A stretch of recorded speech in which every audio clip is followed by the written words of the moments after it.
Friends, Radhe Radhe, जय श्री कृष्णा, जय श्री राधे। आप लोग के बीच में बहुत ही प्यारा सा गीत लेके आई हूँ, सुहाग गीत। गीत पसंद आए तो आप लोग ज़्यादा से ज़्यादा सपोर्ट करना। चैनल को जो लोग नए हैं चैनल को सब्सक्राइब कर लेना।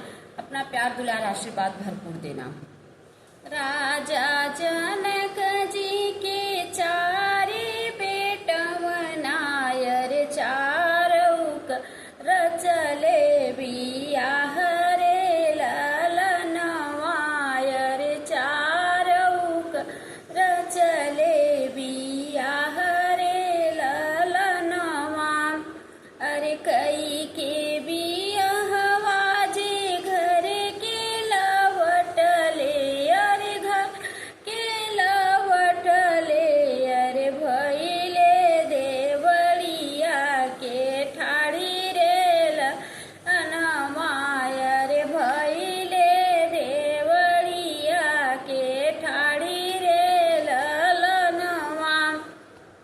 अरे भीतरा से निकली है रानी काहे के, अरे रानी काहे के, अरे सुन राजा जहाँ अरे रे ललनवा।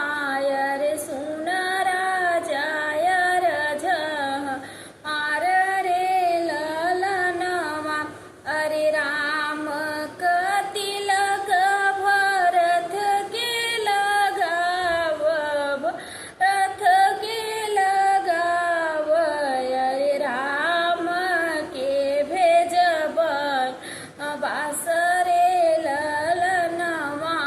अरे राम के भेजब बासरे ललनवा।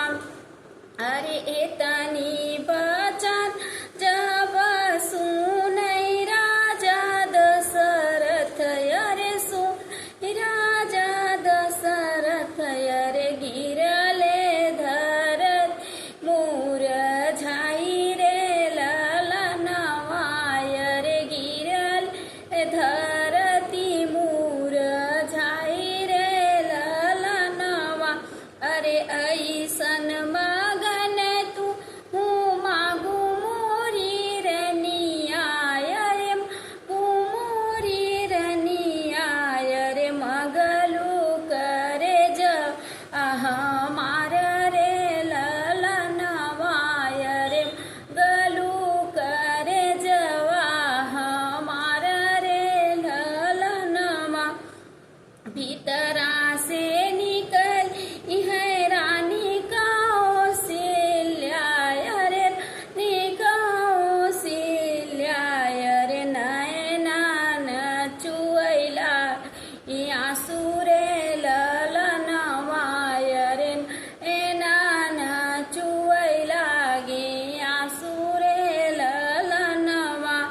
जौन ई बेटा मोरे आँखी का पुतरिया, रे आँखी का पुतरिया। अरे उहै बेट भेजू बन बासरे ललनवा। रे उहै बेटा भेजू बन बासरे ललनवा। अरे एतनी बचन जब सुनले है राम, अरे सुन है राम। अरे पिताजी के लागै समझाबै रे ललनवा। अरे पिताजी लागै समझाबै रे ललनवा।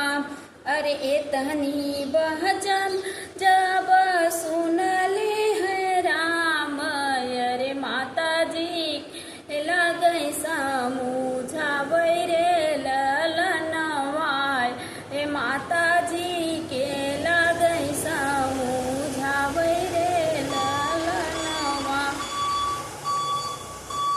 अरे हमरे तिलक बाबा भरत के लगैल, रे भरत के लगैल। अरे हम तो चलब बासरे ललनवा।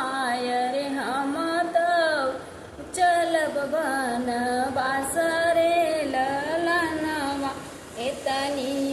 बचन जब सुनली है सीता, अरे सुनली है सीता, अरे सुना स्वामी अरज, अरे ललन मायर सुन स्वामी अरज मार रे ललनवा।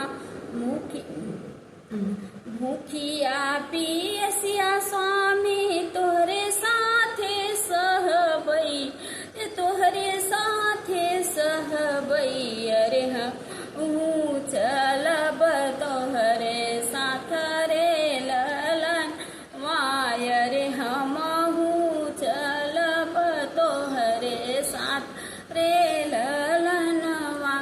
आगे आगे राम चलई पीछवा जे लक्ष्मण, अरे पीछवा जे लक्ष्मण, अरे बीच आमे जनक दुलारी रे ललनवा, बीचवा में जनक दुलारी रे ललनवा।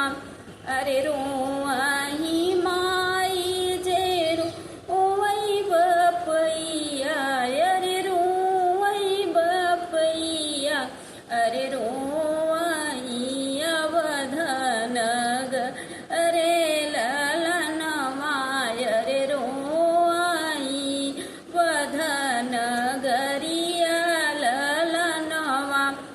अंगना में रोवई तुलसी शीतल देई, तुलसी शीतल देई, तीनों जाने चलै बन बासरे ललनवा, अरे तीन जाने चलै बन बासरे ललनवा। तो बहुत बहुत बहुत धन्यवाद। आप लोग को गीत कैसा लगा, प्यारा प्यारा सा कमेंट करना। मिलते हैं नेक्स्ट वीडियो में, तब तक के लिए बाय बाय।